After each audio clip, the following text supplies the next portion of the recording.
Welcome to today's Explainer. We're going to be unpacking a deeply emotional yet incredibly common family dynamic. This is a topic that honestly touches almost everyone.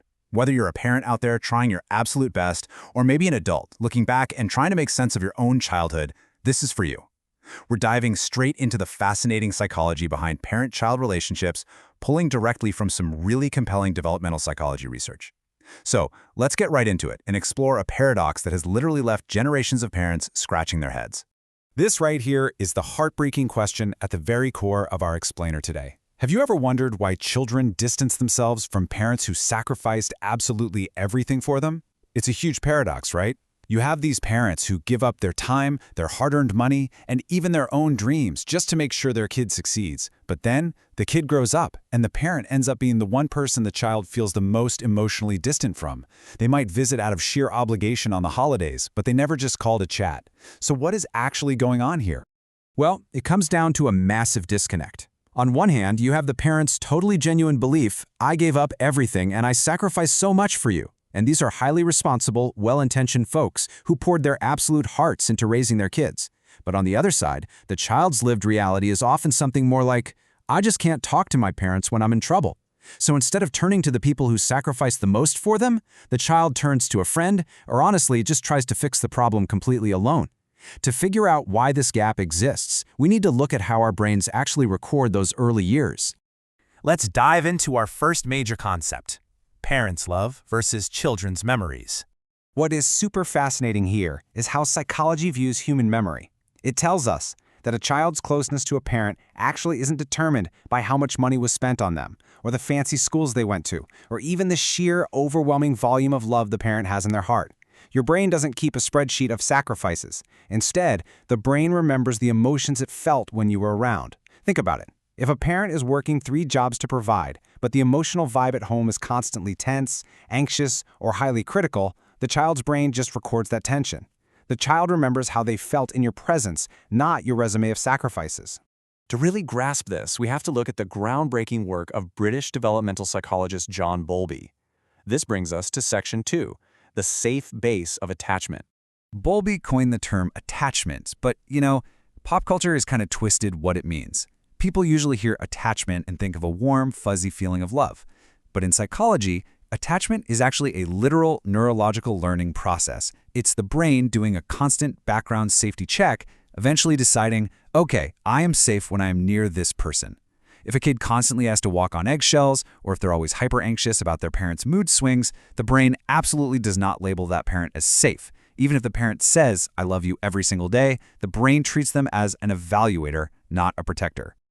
So this leads to what psychologists call the safe base effect. Listen, kids don't run to their parents because they think mom or dad has a magical wand to fix all their life problems. They seek them out because the parent is their psychological safe base. It's that deep, unshakable knowledge that this relationship isn't going to break, no matter what happens. If a kid fails a huge test, makes a terrible mistake, or feels completely ashamed, and their very first instinct is to run straight to you, that means you've successfully become their safe base. But how do we accidentally lose that? That takes us to Section 3, the biggest misunderstanding parents make. Let's look at how incredibly well-meaning parents can totally dismantle this safe base without even realizing it.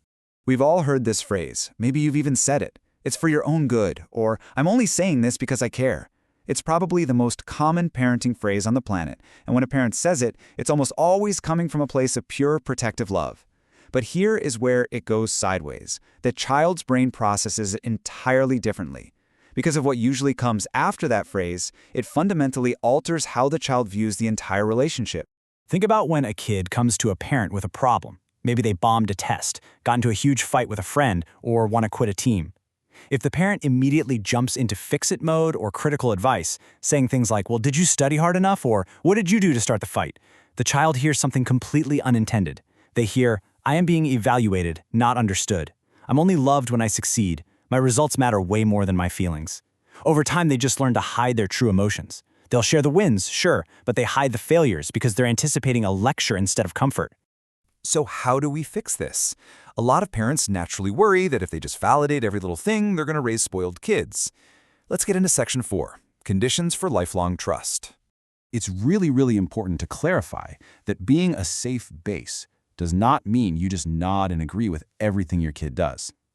Total permissiveness, buying them whatever they want, bailing them out of every mistake so they never face consequences, or walking on eggshells around them, that actually breeds dependency, not healthy attachment. Psychology clearly shows that kids who are never disciplined often end up just using or exploiting their parents instead of actually respecting them. True, lasting trust requires both unconditional love and clear, firm boundaries.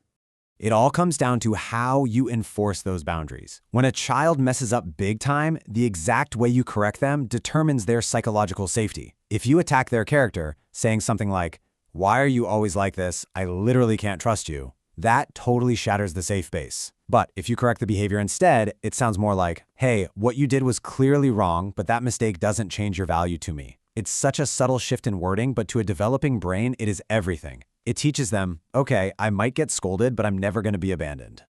But sometimes stressed out parents take a shortcut. And that brings us to Section 5, the most dangerous, conditional love.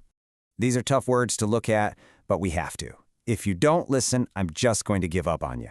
Or, I won't love you if you act like that. Look, we know parents often throw these lines out purely out of sheer exhaustion. They're just desperate to control a chaotic situation in the moment. And sure, weaponizing your love as a threat will probably get the kid to fall in line right then and there.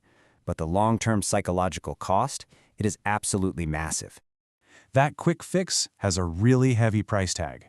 This kind of conditional love literally wires the child's unconscious mind to deeply fear abandonment. It teaches them that love is this fragile thing that can just vanish in a second. And this definitely doesn't stay in childhood. These kids grow up to be adults who constantly people-please. They are terrified of rejection. They're always trying to read the room to appease their partners, their friends, their bosses. They totally lose their own sense of self because they were taught, from day one, that they have to perform perfectly just to secure basic love. The absolute greatest gift you can give a kid isn't money. It's the certainty that you will always hear them out no matter what they've done. So if you're recognizing some of these patterns in your own life, don't worry. Here is Section 6, the one thing you can do now. The next time someone comes to you struggling with something, just skip the practical advice entirely. Start with these 3 validating phrases instead. Wow, that must have been really hard. Honestly, anyone would be frustrated in that situation. And then just simply tell me more about it. Listen, these phrases don't solve the problem, but they send a wildly powerful neurological signal to their brain. I am on your side. Studies actually show that we remember the people who understood our emotions way longer than the people who gave us the best practical solutions. You don't have to be a flawless parent to be trusted. You just have to be a parent who makes it safe for your child to be their true self. This quote right here really brings home the entire philosophy we've been talking about today. Don't try to make your child your ally. Become your child's ally first.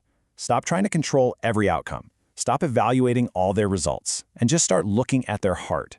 When you make connection the priority over correction, the trust that you build up over the years becomes practically unbreakable. So I want to leave you with a bit of a challenge. If you want to put this into practice, ask this exact question tonight. Hey, what has been the absolute hardest thing for you lately? And here is the absolute secret to this whole thing, just listen.